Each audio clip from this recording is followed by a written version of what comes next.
So Ime Udoka comes in, the Celtics get off to a dog turd of a start. And then by mid-January, they go on a historic turnaround.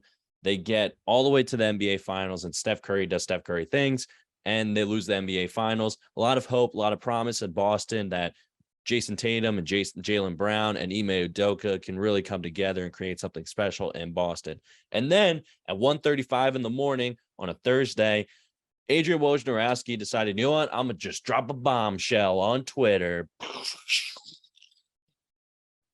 Because apparently Ime Udoka is going to get suspended for the entire season of the organization for, I cannot emphasize this enough, a consensual sexual relationship with a female staff member within the organization.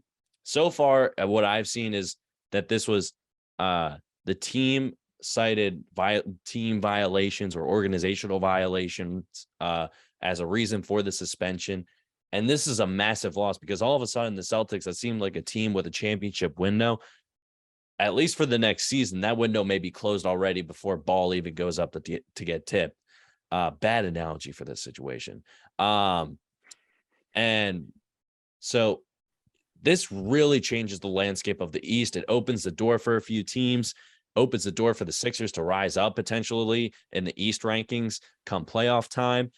So now, how do the Celtics adjust? Is the Celtics season dead already, Timmy?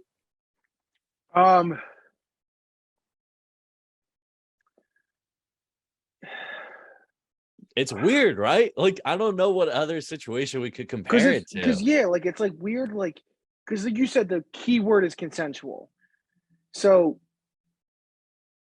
and that's the thing that's very strange about this. It's that people are like, what, like two adults can't fuck? Like, not to be crass about it, but that's like what basically like the internet's been saying. Yeah, It's Twitter. not my terminology. That's like Twitter and Instagram. You know what I mean? Yeah. It's basically like what two adults can't, enjoy each other's company. That's how. And Not that specifically. I don't want to think about that specific situation, but my sister met her future husband through work. Like that just happens sometimes, right. or you date coworkers. Right. No, but then like so I was thinking the same thing. I'm like, yeah, but then I felt back and I'm like, of since I graduated college and of the four places I have worked since I graduated college over a decade ago, at every single place I've been at, there has been some sort of like not like with me like but directly involved. Like I had never been involved in any of it. Let me put it that way. But and so like when I'm like, yeah, I agree. Like they're adults if it's consensual, whatever, like the whole 9 yards. But then I'm like, well, you kind of can't. And it's like, like, and it's just like, and it's and that's the law at a lot of these places. And like when I worked for the government, I'm like at least four different people I knew that had got moved into different buildings because they got caught having relations either, and whether a lot of the time, 3 of the 4 times that the people were married and were having an inappropriate affair, which is a whole other side of the story. Yeah, clearly. So it wouldn't surprise me if somehow this comes out and you find out that the reason that him and Nia Long aren't together anymore is because of this, or that this staffer was married and her marriage is now on the rocks or something. Regardless, what I am thinking and what I'm sure most people are thinking is there is something else going on here. Okay. So when this news broke, my buddy sent me the thing last night. He found it like on the deep dark recesses of Twitter at like 11:30 at night. Yeah. And so he sent it to me like before, like, so when you sent it to me this morning, I'd already heard something about it, but I didn't want to text you when I got it last night because it was past the hour that I'll normally text people. And I joked to my buddy and I'm like, what did they do?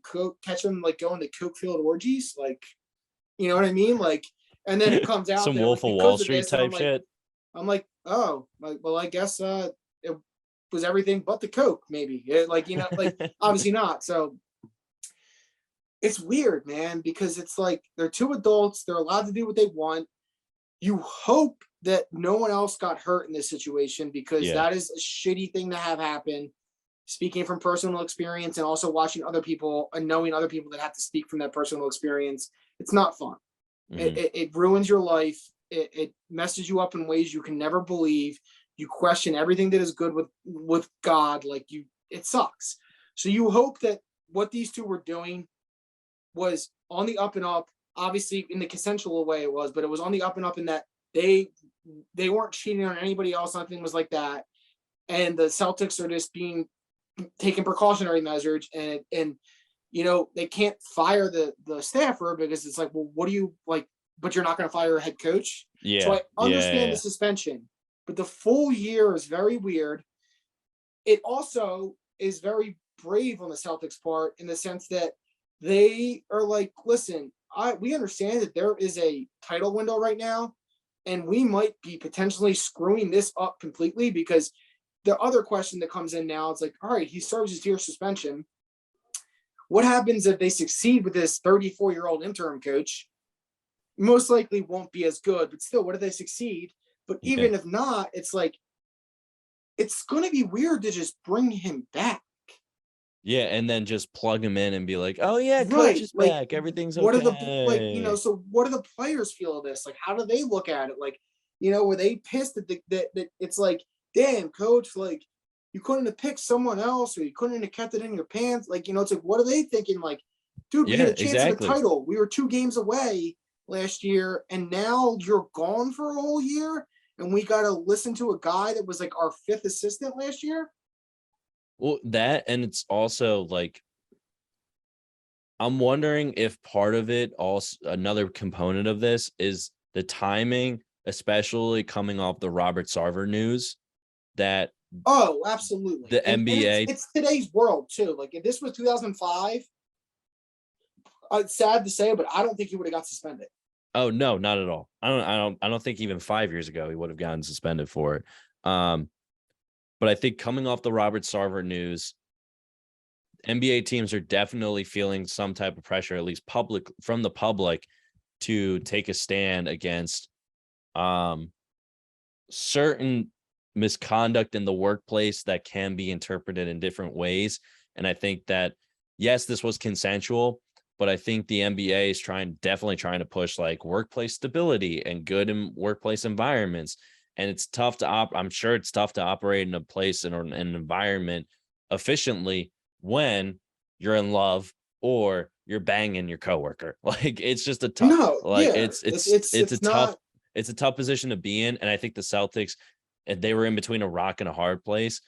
And they don't even have to be better than the record wise, at least compared to last year.